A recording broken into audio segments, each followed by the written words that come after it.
Welcome to Business Innovators Radio, featuring industry influencers and trendsetters sharing proven strategies to help you build a better life right now.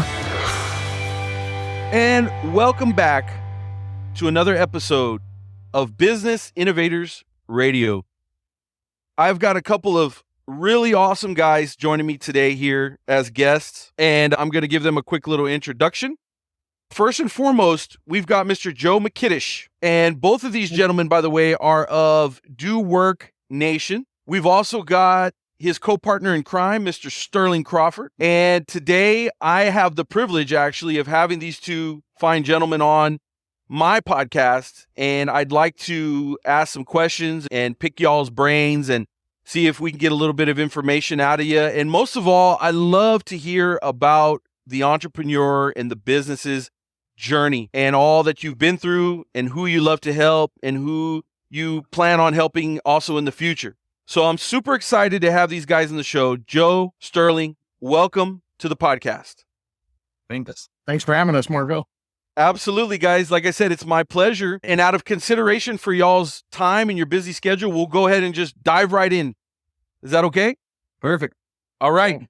All right. So this first question I'm going to address to Joe, but I'm also going to follow it up as soon as Joe is done. I do want to ask Sterling a very similar question. Okay. And this is one of my favorites because it allows us to know a little bit more about y'all's backgrounds. Looking back, Mr. Joe, were there any signs or clues that you had the entrepreneur gene, so to speak, in your DNA? And feel free to go back as far into time as you'd like to on that question. Sure. And I don't know if it was DNA or learned behavior. Right? So I will tell you a story how it all started. I think I was 10 or 11 years old and I was big into camping, scouts, the whole thing. And I wanted this wall tent for me and my friends, would hold like 6 of us. And this was in the 80s, right? So you're thinking like, it was like $150. That's like 10 grand in today's money. This tent was awesome, right? So I was excited about it.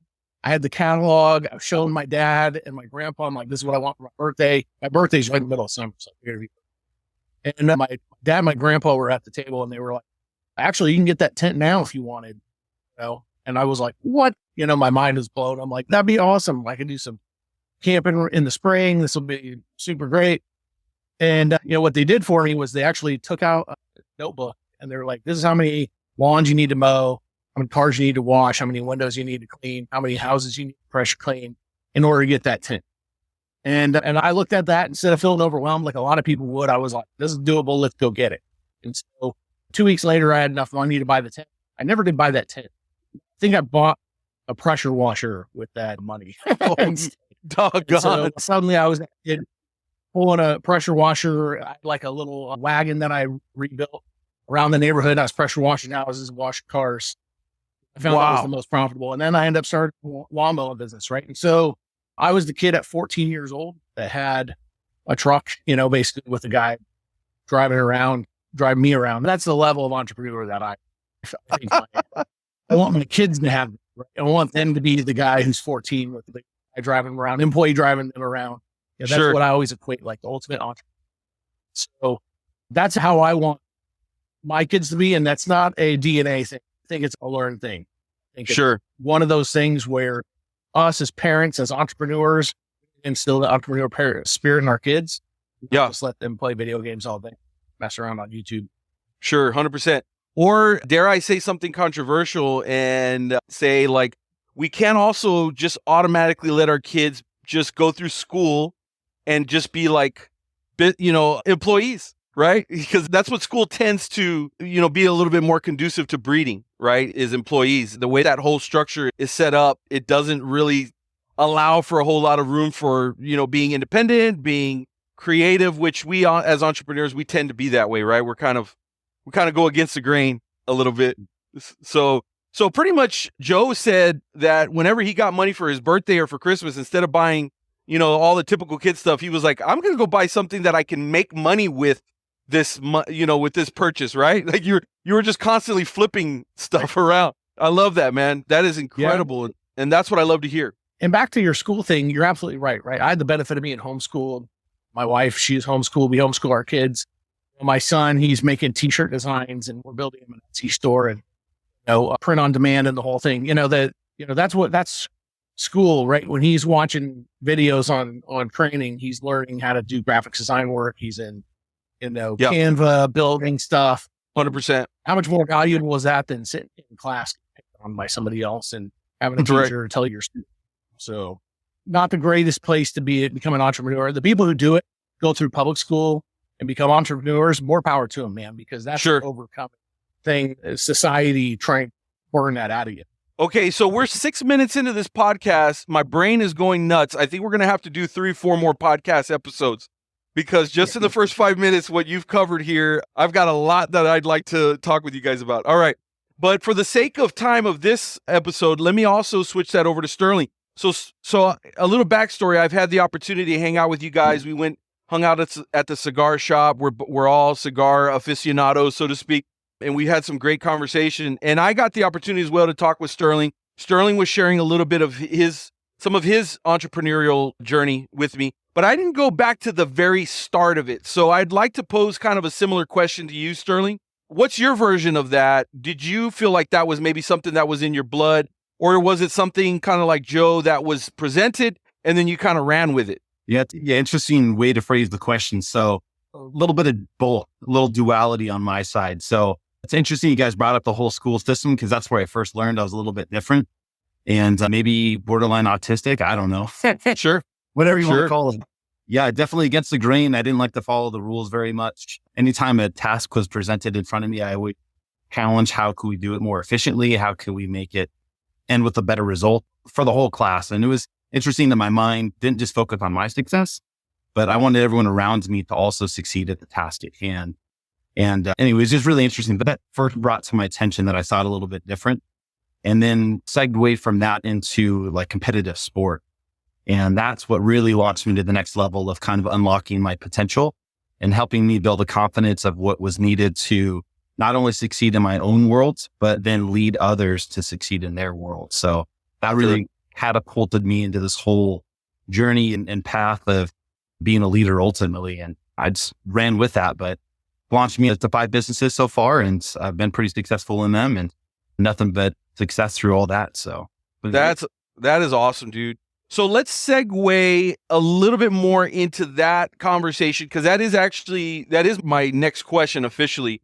It just started kind of naturally going that way, and a lot of times it does. But the next question is, describe the person that you were before you became an entrepreneur. So I'm going to switch back to Joe. So Joe, obviously you had a very good childhood that was conducive to growth within this type of mindset, right? You yourself, you said you were homeschooled, so you didn't have to deal with all of the effects of the distractions and the problems that I think a lot of the public school kids do have to deal with. And then again, there's just kind of this overriding emphasis on you got to go to college and you got to climb the corporate ladder. And unfortunately, I think if you don't have someone in your life that's saying, well, that's not the only option that's out there, why don't we explore this or that? Or, the other thing that I think is wonderful as parents, I think we're supposed to identify certain skills in our kids, right? I may have one kid that's like, okay, that guy right there, he's going to be an employee. There's just no doubt about it, right? But this guy over here, man, this guy doesn't want to follow any rules at all. I can't put him in any box whatsoever. He's a total lunatic, man. So I got to let him go down that road of entrepreneurship. We've got to be able to identify those things, right? And as individuals, because we're all so uniquely made. We're all so different. We've all got such different backgrounds and things. You can't just put everyone in the same box. I wanted to know, did you have any kind of jobs at all, Joe? Did you work any kind of 9-to-5 jobs? Once you started doing the pressure washing and the lawn mowing, did you just pretty much parlay that into another business after another business, or did you do any 9-to-5 stuff at all? No, actually, crazy enough, I used all that money and went to college. Okay. And I went into corporate America and worked in corporations for a long time, far too long. Even 1 year was too long, to be honest. But I didn't know any better, right? Even though my parents and grandparents were still encouraging of entrepreneur way, they were still stuck in that mindset of get a degree. A degree is the only way getting a corporate job. And my dad, he's got like 3 master's degrees. My mom's got one. They're highly educated, right? And very intelligent, and they still work corporate jobs today, right? One of them works for the state. The other one works for a big hospital system. And they were bought in 100% into that. We're like, go there, get your pension, your 401k, do your retirement thing. And what I found was it was a struggle for me, and I fought it until I was probably 21, 22. I was like, I'm going to go into corporate America and I'm going to do the thing, right? And so what I failed to do was pay attention to how I felt, right? And one day I woke up, I was not in the United States, I was traveling somewhere and for work. And I'm like, what am I doing here? This doesn't make any sense. It's not what I want to do. It's exciting because I can eat new food, but not so great because I come home, my son's like doing different stuff. Like one day he's walking, I wasn't there. He's talking, I'm not there, and I'm working 16-hour days when I am home. For what? And never any thanks. What did it to me? And here's the thing that did it to me. I worked all weekend for my corporate job.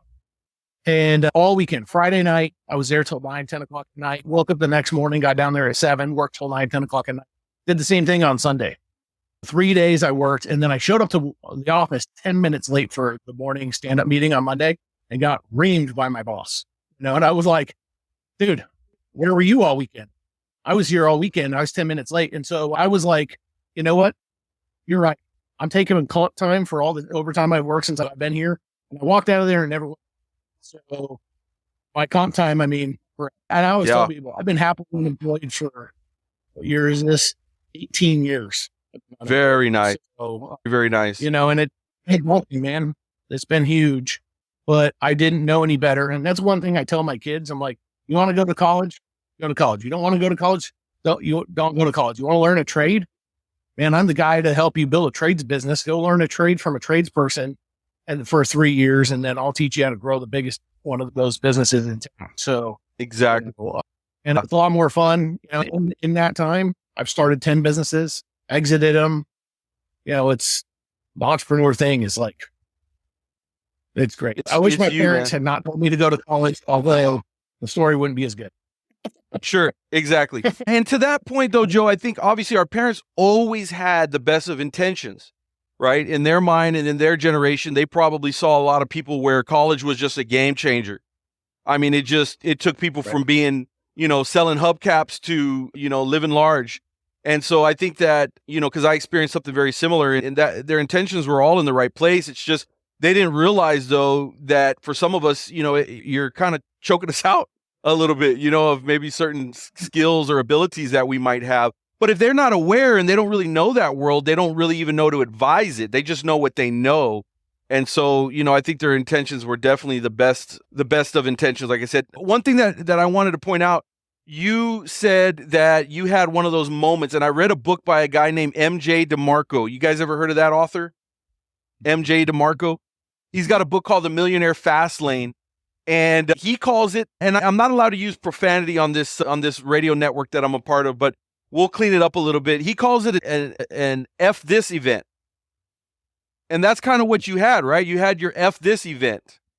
It was that moment. It was like that turning point where you're like, from this point forward, I'm going a different direction. F this. I'm not putting up with that crap anymore. And you literally never look back, Joe. You literally never look back once you had that F this event, right? And so that was just a huge moment in your life. And so again, for all we know, maybe had you not gone to school and had you not had that corporate job, it maybe or may not would have lit that fire underneath you to do what you're doing today. So sometimes we do just have to kind of trust that journey that we're on. Sterling, you're up on deck, my friend. Yeah. So you guys nailed it on the head with that. So a couple things that stood out for sure. Mentorship, having somebody in your life. I think all entrepreneurs need quote unquote permission to be able to explore and express what that pick is that they have inside them. Right. We all have this itch. And it's interesting with entrepreneurs because very few of us start one business and stick with that forever.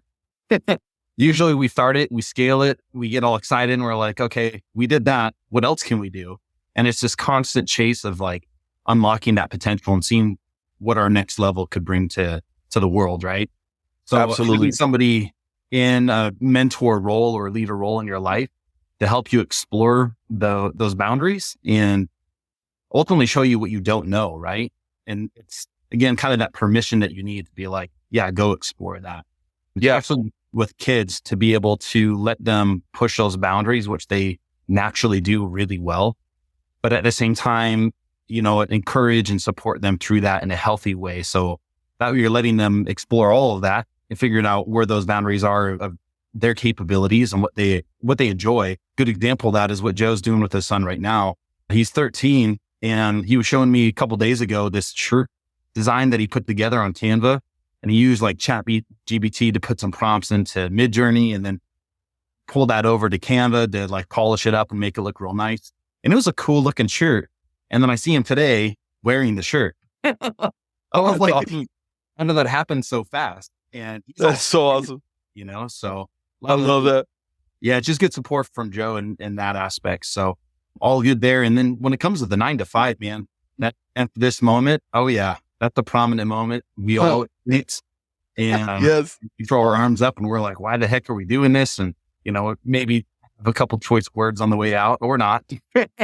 That's right.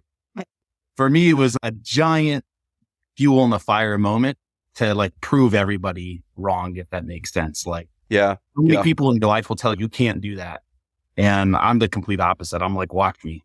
Like, you said I can't do it. I'm going to explode this thing and make it the greatest ever. And you'll be your boot in 6 months. Watch. I love that, man. Yeah, that's big for us, right? Is don't you dare tell me that I can't do something in this space, in this world, because I'm going to make it my life's mission to prove you wrong, man. And it is very fulfilling when you're capable of doing that. It really is. So here's a question that I have for both of you guys, and this is a big one. I think this is a really big one. I always love to hear the response or the reaction to this.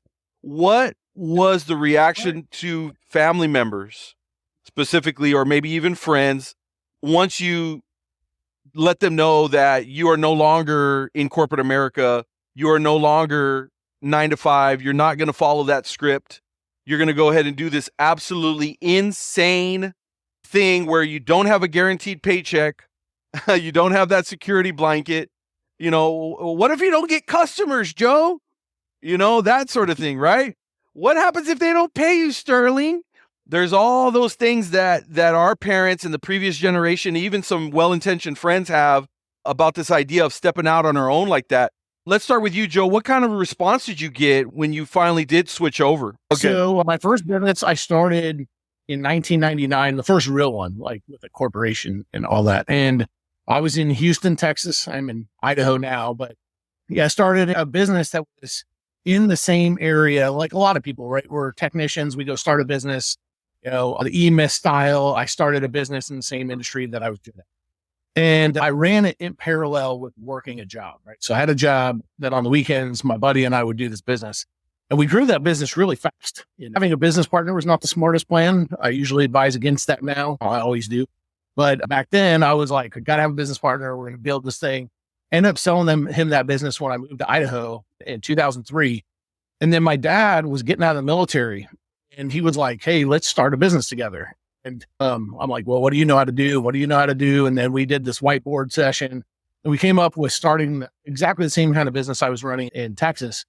But he was really managing the finance because he had a master's degree that allowed him to do the business manager side of things. And I did engineering and sales side. And so we built a IT company, a technology company from scratch. And in a very short period of time, we were making decent money, right? And that's the job that allowed me to quit corporate America. We weren't making decent money. Then I quit. And then I was like, well, I'm all in. And he was like, what'd you do that for? We don't have the money coming out of the business to support your salary yet. And I'm like, well, we'll figure it out. I'm going to eat on my savings until we get it done. And it didn't take long. I think it was like 2 months, 3 months. And I was paying myself not nearly as much as I was making in corporate America. Ex-wife, she was the one that was really mad. And she was used to living a certain lifestyle. She's like, I'm used to being able to buy anything all the time, whenever I want, to not being able to. And she didn't know she grew up poor, but she didn't want to go back there. Right. And so ended up causing some consternation between the two of us over the years. But, there's probably a reason why I say wife, but We just Correct. didn't see eye to eye. She didn't want to live the entrepreneur life, and I wanted to live it, breathe it, support other entrepreneurs. And so, my family was really supportive. I think the people who weren't were some of my friends and my ex-wife, right? And her family were all like, how are you going to support the kids and whatever? And I'm like, I got this. This is going to be awesome. But You couldn't see the vision. I think one thing I learned early on, people who came in that were detractors and talked any kind of smack to me at all about starting businesses and having my own business, I cut those people off real quick. I didn't entertain them for even 1 second. I was like, somebody told me the other, my wife, my current wife, she told me the other day, she was like, the block button is not, what'd she say? It's, she's like, it's not taking them away from what they're saying. It's more self-care for you. And Sure. I would do that in real life. I block people in real life. Yeah. And that's what saved as an entrepreneur, saved me from listening to people who are Debbie Downers. And the more I worked, the harder I worked, the more I got it, right? You're working too hard. You'll have too many hours. You need to slow down. You need to take it easy, Joe. You're being a little bit too crazy. And I'm like, well, I'm glad I didn't listen to any of those people. For sure. Yeah. We have the privilege, right? That we were born in a time period where we grew up without technology. And then of course it's here now. But back then in the 80s and 90s, man, we had other ways of blocking people and it was effective. Right?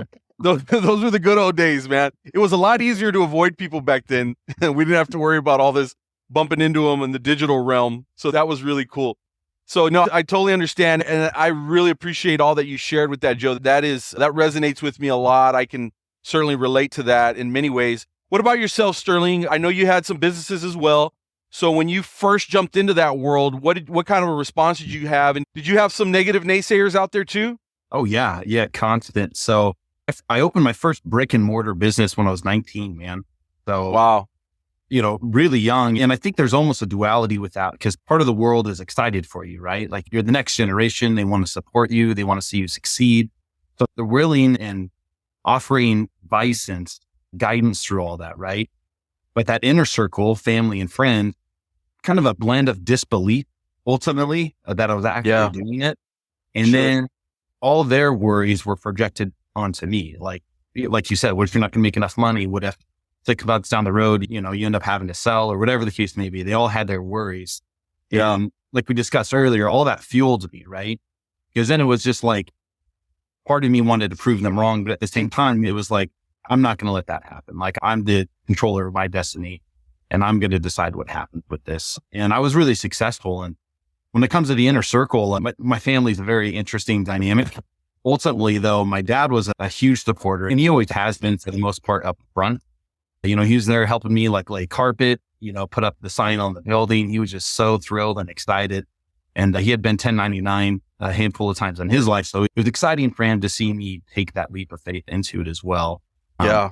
What I've noticed though, and especially with close friends and like Joe had mentioned, family, is there's an interesting tipping point where that excitement almost turns into like a jealousy that you are spending so much time building an empire or building something unique. And they want to take from that, right? Maybe that's not their intention, but it feels that way from the entrepreneurial side. Sure. We get this momentum where we're going all in and everyone's all excited until they're not. And then when they're not, it usually tends to be a little more negative. This time, not so much a worry of you're going to fail or it's not going to work. But like Joe said, you're not spending enough time with me or you're not making enough money or whatever the struggle is. It tends to be negative. So I encourage all the entrepreneurs out there to have a very clear focus on what your goal is and what you're working towards and be able to segment that out a little bit of that negative. If you don't use it for fuel for the fire, if you take it personally, you got to block that stuff. Like you guys are saying, turn that off and, you are what you feed yourself. So be positive and stay excited about why you started. Definitely, man. Yeah. I love how you said that. And I really appreciate your point of view from that angle, Sterling. I think this is a perfect segue into the next question. So as business owners, we know that when you start the business, everything goes perfect, right? It's this perfect little uphill slant. There's never any dips. There's never any setbacks. And it's easy, right? It's easy to be a business owner. And so, let's remove that fairy tale and let's come back to reality and say, I'd like to ask business owners about setbacks, or dare I use the F word, right? Failure. Have you guys, and we'll start with Joe, have you guys experienced any kind of failures, any kind of setbacks in the growth of any of your business or businesses, I should say? And then if you guys could maybe pinpoint something that, somewhere in that setback or that failure that you feel like you definitely learned a lot, and maybe it's even helping you to this day. Go for it, Joe. Yeah, it's a lot. Yeah, I'll kind of unpack some of it. So failures across the board, of the businesses I've started, which is closer to 20, 10 of them actually worked. Got you. 50% success rate with businesses is pretty good. Where business is building you an income that you can actually live on. Thing is minimum level of success. And then, getting to the point where the business is bringing in 7 figures or 8 figures in revenue is something else. And I've done that with multiple businesses, but I also have businesses that I started up, thought it was a good idea. And either within a month or two, I'm like, oh, this was actually a bad idea. Nobody wants this product. And I've learned a lot of things about pre-selling businesses now. The thing that I've learned with failure is to always have your eyes forward, right? You could dwell in the problem or you can learn from it and immediately pivot, right? We had a problem. This isn't working. We could work all day engineering a fix for that problem, or you could pivot to a whole new thing. Like Sterling and I are dealing with this right now. We're like, we got a thing in our business that's irritating. And we're like, do we spend the next 3 months fixing that thing? Or do we know that there's a better way and we just pivot the whole business a different direction? And so I've learned to make that decision on the fly. Like I give myself a day or a weekend and I do some meditation and I think about it and I do some journaling. And I'm like, at the end of it, I'm like, decision has been made. We're making a change. So changing quickly is one of the things that we do. That's why Sterling and I get along so well, because we're like, a lot of people I've worked with over the years, and this is a thing I've learned, is if somebody can't handle pivoting and changing, they need to go get a corporate job. A small business, our rate of change is so fast, their brains just, they're emotionally stressed, they're freaking out. They're like, I don't know what we're doing, having a panic attack, and I'm like, this is like normal thing. We're going to be doing this about 10 times this year. So sure. Right. Yeah. And then, mistakes I made. Good. Sorry, man. We're a little off on the timing. What were you going to say? No, I just said, you better buckle up.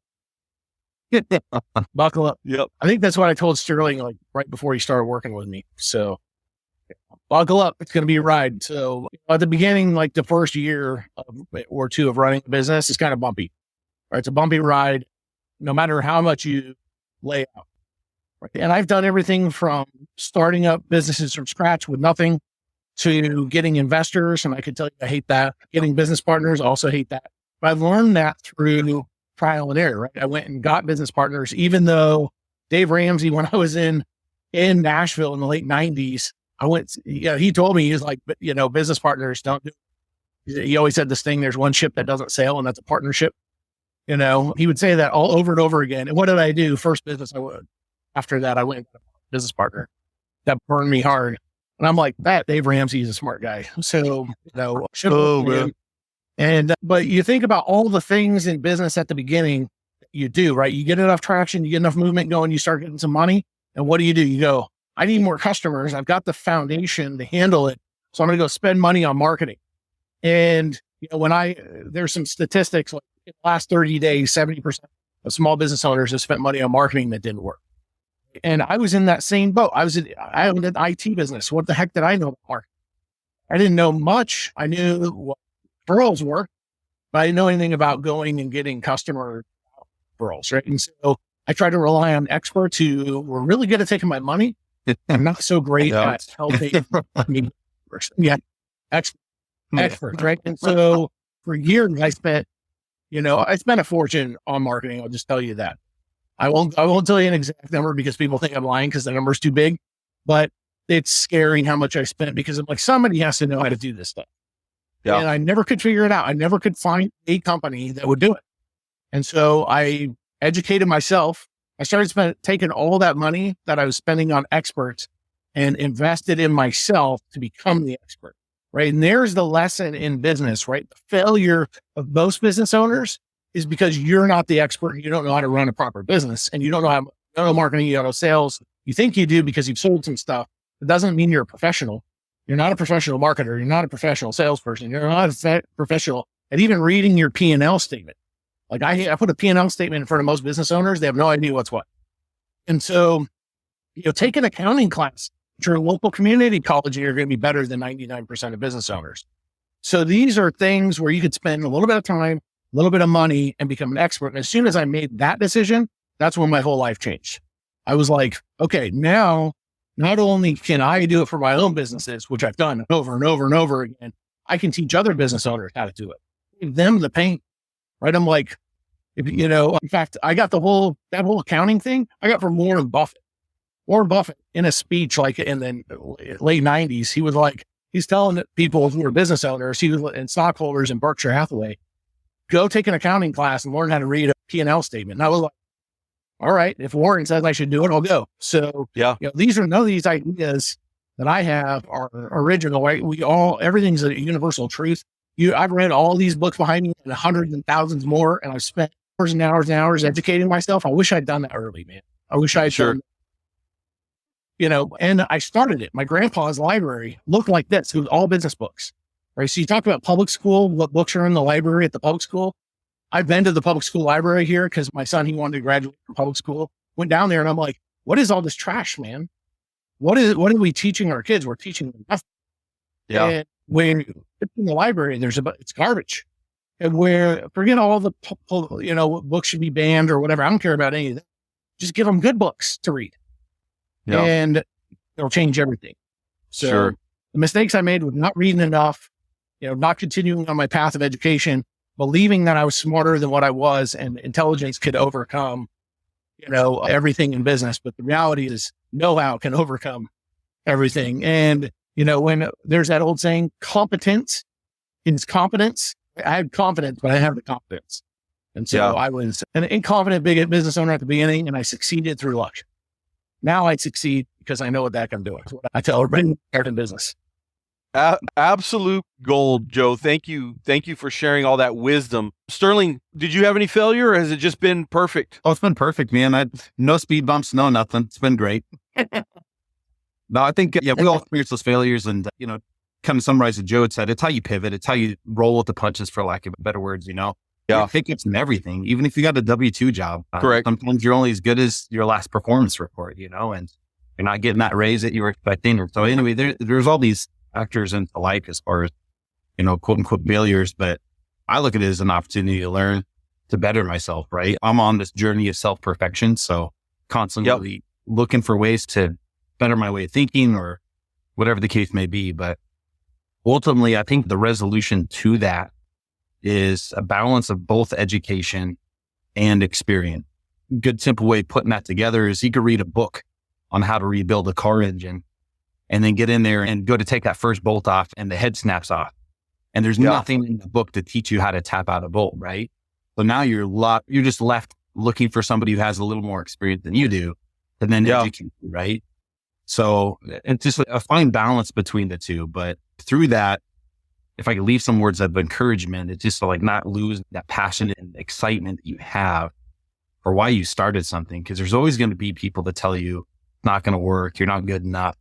That's the wrong way to approach that. You're going to, have a great day sometimes and show up and have your favorite client freak out and quit and be all upset about you over something that you had no control over, and not let that crush your excitement, So it's really important just to remember why you did things, and then lean on those who are more experienced, right? There's always somebody out there who knows more than you do. Who's been through the right. And Warren Buffett's been around for, since dirt was invented. So right. No, he can listen to that guy. Right. And yet there were guys before him. You know what I mean? That's what's crazy. Yeah, absolutely. Man, that more wisdom and more gold, Sterling. I love it. Thank you, man. I think that subject alone right there, you guys dropped some big nuggets, and that information is just priceless. Do you guys have just a few more minutes as we wrap up here? Yeah, I was just going to say, I think a lot of what we talked about today underscores exactly why Joe and I do what we do. Because we've been through the ringer, if you will. Between the two of us, 15 businesses, that's a lot. That's more than most people ever even think about doing. And to take that first experience and be able to deliver it to the people that we work with, Yes. That's pretty impactful as well. And then, Joe's vast brain of knowledge, it's crazy. Like I see him just like fire stuff out and I'm like, what is going on? Who are you right now? Yeah. All the time. No joke, man. Sterling, you could not have created a better segue to the next question, which is all these years of experience and trial and error between the both of you guys in running your businesses, and big wins and certain losses and different things like that have led you guys to where you are today. And today you guys are running a company called Do Work Nation. Something that certain people, especially nowadays, want to run away from, which is work. But the kind of people that you guys are working with tend to not be that way. That's, I think, the first thing. Why don't you guys tell me a little bit about Do Work Nation? And I know you guys also have something called Do Work University as well. Describe your current business, the types of people you help, and the problems that you guys are solving. You want to take this one, Sterling? Go for it, man. I'm waiting on you. All right. Yeah. So, really, our business now is focused around helping business owners grow their business, primarily focused on customer acquisition. And so our target market is home services and trades people. So people who are everywhere from window cleaners to roofers to plumbers, electricians, carpet cleaners, people who make their money with their hand, right? That's the type of business that we work with primarily. There's a lot of reasons for that. Primary reason for us is those people get left behind. They get their money stolen by marketing companies. They get their money stolen by attorneys. VAs take advantage of them, right? And all these types of businesses are there to take their money and provide them very little in return. And so what we do, we not only help them by teaching them how to grow their business the right way, teach them how to sell, teach them how to market their business. We also find those marketing people, the attorneys, the CPAs who will not steal their money, and we provide those resources to them. Part of the Do Work Nation, right? We're there to help support them and grow their business. So like our social networking events, there's a whole bunch of people in there. The people that we actually work with after all the beer is done and, all the wine has been drunk and all the pizza's been eaten, those are the trades and home services people. And they know when they come to us that we will not only help them grow their business, acquire more customers, fix that marketing thing that they've been just shoving money at, not getting anything in return, but also protect them from the predators in the space. There's a lot of business owners out there that are unscrupulous. In fact, this is a cease and desist letter one of our clients got because he wrote a negative Google review for one of those companies that stole his money. Wow. And instead of like doing the right thing and giving him his money back and helping him out, they wrote him a cease and desist letter. Ouch. Yeah. So, Sterling and I are doing right after this. We're taking that cease and desist. We're going to make a video about it. Be a cease and desist letter and see how you like that. Correct. I'll tell you what I'm going to do with it. But, and everybody can use their imagination, but if they do send me one to see it on YouTube, the reality is that's what we're here for. We build that Do Work Nation around the people who are your trades, home services people, and we help them grow their business and help them make more money. And then on the other side of that, once they start making money, we have people that we work with that will teach them how to build passive income in real estate so that they can leave their family legacy. Because a lot of times tradespeople, they're great. An electrician, they're an amazing electrician, right? I'd never fix this light socket above me for any reason. It's changing the bulb doesn't fix something. I'm calling an expert. Yeah. Same thing with finances, right? They're good at doing electrical stuff, but they're not great at building passive income streams. So our goal is to help build people who are then leaving a legacy for their family. They're building a passive income stream. That way, when they get to be 60, 65 years old too, they're not still, to be an electrician if they don't want to be. They can do whatever they want and they don't get sucked into this thing where they're like, oh, you need more life insurance and you need an annuity and they're spending all these money on products rather than stuff that actually builds a lifestyle for them. So that's what we're about, helping those people do work better and do work the right way and then actually live a life reflects all that hard work they put into it. Very exciting. Sterling, what's your take on what you guys are doing and, what gets you up in the morning to help these people? Yeah, to me, it's the transition. It's the phase of where they are when we met them to where they are a few months to maybe a few years down the road. The name of the company is Do Work. We're not very shy about what it takes to be successful, and we're not trying to blow smoke anywhere it doesn't belong, So we're really looking for those people that have those intangible qualities, right? That work ethic. I don't think Joe and I mentioned earlier, but we both grew up on farms, bucking hay and shearing sheep and, shoveling up poop all day long. So, not afraid of work. Yeah. And so I think that's one of the reasons we resonate so well with people in the trades and home services is because they have that same kind of intangible drive to just work. They know what it takes. They're not afraid to get up early and hit the grind to provide for their family and hit the dream that they sought after for, right? So really what we're here to do is support them in that and make sure that they can get to that dream life that they set off for a little bit quicker, a little more efficiently, and then give them the tools to maintain that life afterward. Because sure, we all know people that have made a decent amount of money at some point and then blew it all on silly things. You see guys that win the lottery and they're broke 2 years later. We try to make sure that they're not following that same path. So with that, there is a big emphasis on coachability. And I think all entrepreneurs look for that.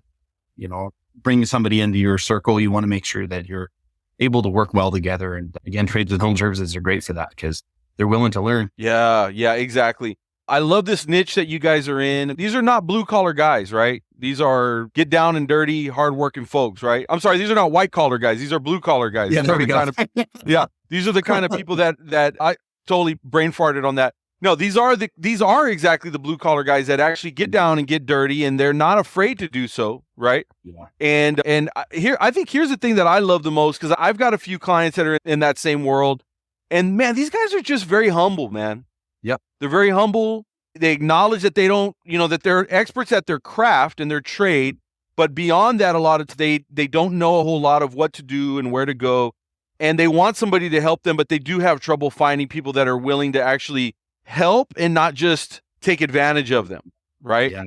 And so that's exactly what Do Work is doing. Yeah, that's the Do Work University side of things. A lot of those guys go to school to learn the trade, but they don't know how to run a business at the end of the day. They don't really teach them the do-how of customer acquisition and how to organically grow, or even teach them how to network properly, to ask for a referral. All of these things get looked over. And, that's really how you grow the business. We talk to people all the time, man, all the time across the U.S. that spend, $2,500 on the low end.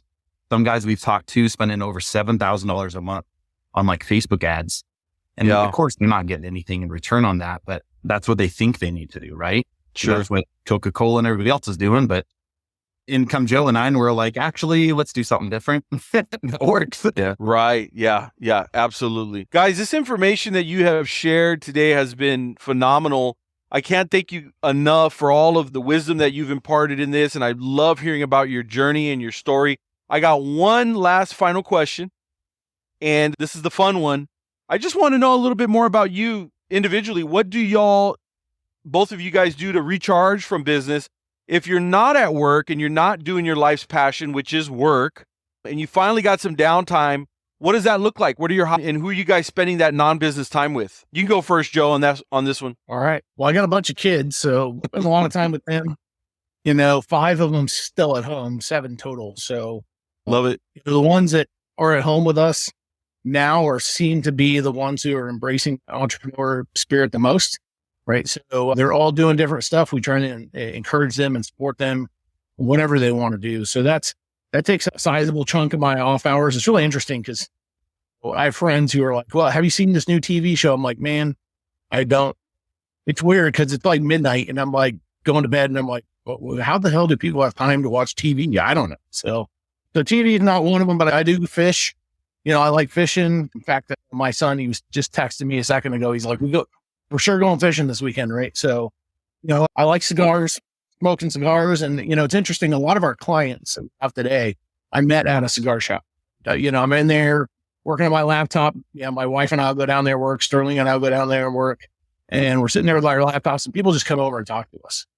And you can't miss us. I mean, we're wearing Do Work shirts, got our name badges on. We're clearly doing work, right? And so people come over and sit down and they're like a house cleaner, right? Or a commercial cleaner. One of our clients, he came over. I met him at the cigar shop. He was he owned a cleaning business.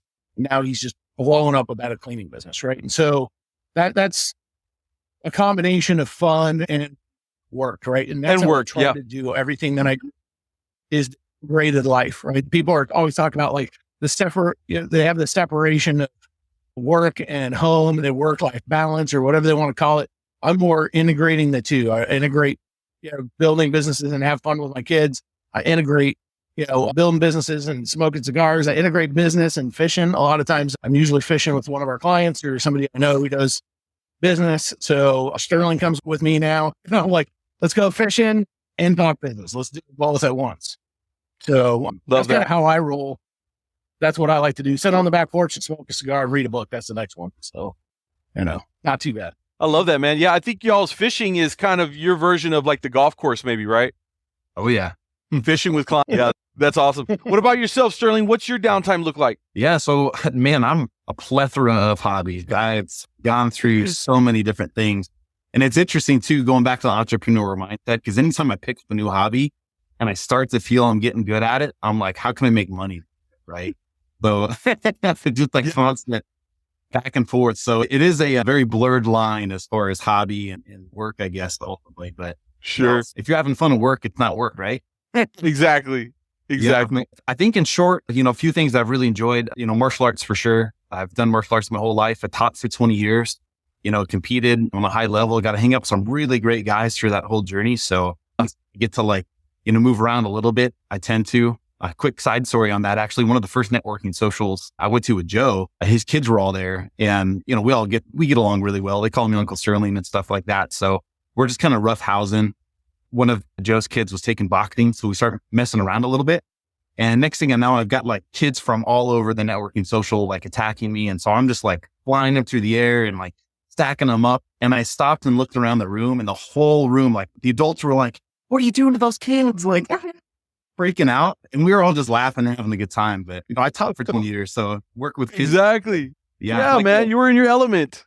Yeah, man, we were all having a good time. So outside of that, though, man, I love to travel. I love to travel. Sitting on a beach somewhere, getting to snorkel or surf or hang out with some cute ladies, man, it's all a win for me. So, and for the record, Sterling, you are single at the moment. Yeah. Okay. Now this is going to be put out through audio mostly, but in case they like your voice, right? They can inquire more.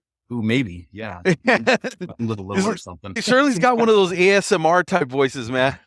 Very soothing. No, we're going to do some video clips too, though. So we'll put out a couple of videograms. You can put those out there, and you never know who's watching on LinkedIn, right? So that could be your next little romantic date out in the forest, out in the woods. Yeah, well, if you're in the forest or woods or on the beach and you see Thor walking towards you, it's probably so. There it is. Guys, how do we find out more about Do Work Nation and you guys? How can we follow your journey and reach out to you if anybody is watching or listening and they want to learn more? Following us on social media is the best way. A lot of people do business under their business pages. We don't. We're allowed on our personal pages, but it's all business, right? So I usually tell people, follow me on Facebook, follow me on LinkedIn. You're going to get a lot more content on Facebook than you will LinkedIn, but that's because just LinkedIn got some restrictions and they just don't let me post stories and stuff like Facebook does. But Facebook's a great way, even if you don't want to directly engage with me and have me talking to you, following it works great. A lot of people do that where they'll jump on there, they'll add me as a follower. I can't see that they did that, but I know that the number goes up, right? And so, sure. And then following Sterling as well. And then we're getting our YouTube up and rocking so that it's more specifically based towards tradespeople. So following us on YouTube over the next 6 months, there's going to be some amazing content that we push out around helping individual businesses, and you'll be able to hear their stories directly. And so you'll be able to apply what we teach them in real time to your own businesses. So sure, it wasn't all just apply to trades and home services, right? If you own a bookkeeping company, what we teach a trades business totally works for bookkeeping. So just check it out. And then if you ever need anything, hit me up on LinkedIn. I do respond to messages pretty quick on there. That's fantastic. And I'm going to add your website and those type of links on the show notes. So that will be available there. If anyone's listening and they're interested in learning more about you guys, we'll make sure that we include that as well. Gentlemen, thank you guys so much, man. What an honor to spend this time with you guys and get to know you guys better. It's been a lot of fun. Thank you for coming on today. Absolutely. Been Thanks enjoying for having us. Yeah. Kick butt. Maybe we can do it again. And worst case scenario, I will see you guys again at the cigar shop soon. Yeah, we'll be there in a few weeks, man. Yep. So Sounds like a winner. All right, guys. Thank you again. And that does it for another episode of Business Innovators Radio. We will catch you here next time. Thanks for listening to Business Innovators Radio. To hear all episodes featuring leading industry influencers and trendsetters, visit us online at businessinnovatorsradio.com today.